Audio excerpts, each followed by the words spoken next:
Together, up and at 'em and cooking on this Tuesday morning. Great to have you here. Gary Saddlemeyer, Jim Rose, Lucy Chapman, Terry Courtney, and Rusty. Studio at KFAB.com. Email address, and it's a pleasure to welcome Art Jetter back to the program, the official evil insurance man of KFAB's Morning News. Arthur, it's been too long. Have you been eviling it up? I've been trying, Gary. Yeah, I can imagine. Well, it's good to have you back, and the thing that crossed my mind the other day when we talked about this new Alzheimer's drug, the first one in, I think, 20 years.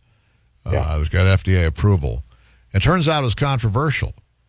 And the reason is there was a big division on the FDA among the membership of the FDA on approval to the point where at least one of them, maybe more, resigned over this approval. And it occurred to me, if I'm an insurance company, and this is a $56,000 a year treatment. I'm an insurance company, and I'm asked to pay for this, and the FDA is not sure. I'm a little hesitant. What does your industry? How does your industry approach this, and what's required? Well, we might worry about it, but basically, the 6 million people 6.2 million that is currently diagnosed with Alzheimer's are mostly in the Medicare population, and this would be a decision for Medicare, how Medicare intends to handle it. And, maybe I ought to explain a little bit about that. There are various parts of Medicare, A, B, C, and D. Original Medicare is A and B, and Part B is for medical expenses, outpatient services. Since this new drug called Aduhelm is going to be infused, it would be covered under Part B, not Part D, which is the prescription drug plan. That you'd get in a bottle and take home, yeah. Right. This would be done in the doctor's office, and it would be infused. It would be covered under Part B. So it's $56,000 every year is a huge expense. Yes. But under Part B, the Medicare beneficiary would be expected to pay, if they only had original Medicare, they would expect to pay $11,000 a year under Part B's 20% coinsurance.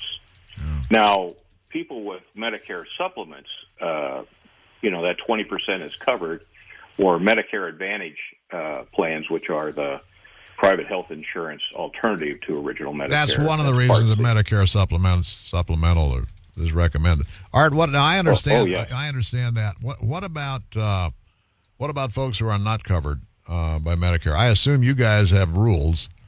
If the FDA says it's approved, and a doctor prescribes it, then it's covered, right? Well, I don't think it's that easy, Gary. No. I think we'd have to see I think the industry will wait to see what Medicare does and act accordingly. You understand that I know you do, that the way insurance works is a huge number of people pay in a fixed amount of premium, a certain amount of premium, and a smaller proportion use many of those dollars to pay for their health care. So what we've done is transfer the risk to the insurance company, but the insurance company has to collect enough money to pay for all those claims. Right. So if Medicare says, we're going to pay for this, and it's going to cost an extra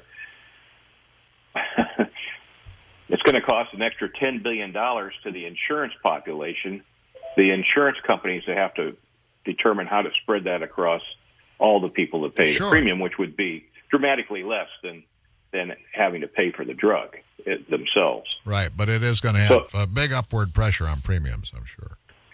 It could. Let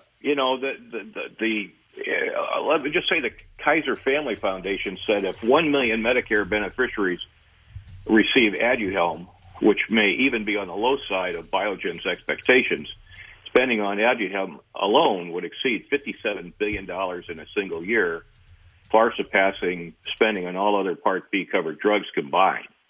In fact, this amount would be roughly the same as Medicare paid for all hospital outpatient services in 2019. So, serious amount. On the other side, there are other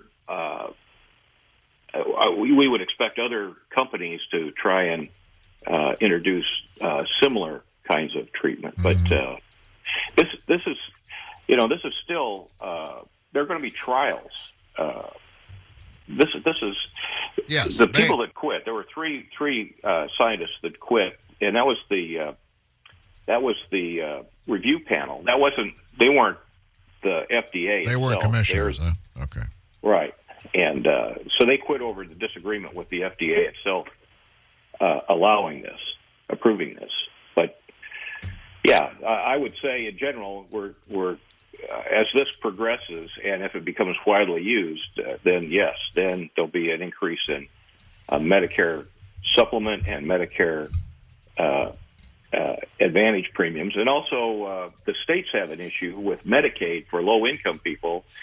The states basically pay half of the low-income health care program called Medicaid, and the states will have to balance their budgets. They'll have to increase taxes or do something, reduce other expenditures, something to be able to afford their share of the Medicaid costs. Then again, the federal government has a big wallet, and they don't have to balance their budget. So we'll see what happens. Yeah, right.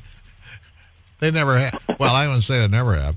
I can't remember the last time it was balanced. 30-some years ago, I guess.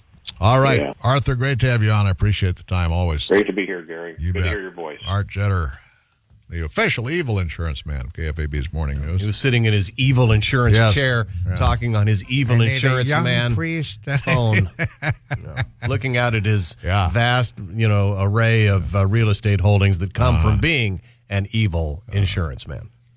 You should, if you're new to the show, you probably know why we call him that. Yeah, it goes back 10 years. Well, when it started with Obamacare, with the Obamacare and all the rhetoric surrounding, the demonizing of insurance companies and so on. And Art Jetter is one of the most wonderful people I know, and is a big deal in the insurance industry. Has been for many years. So anyway, he's the official evil.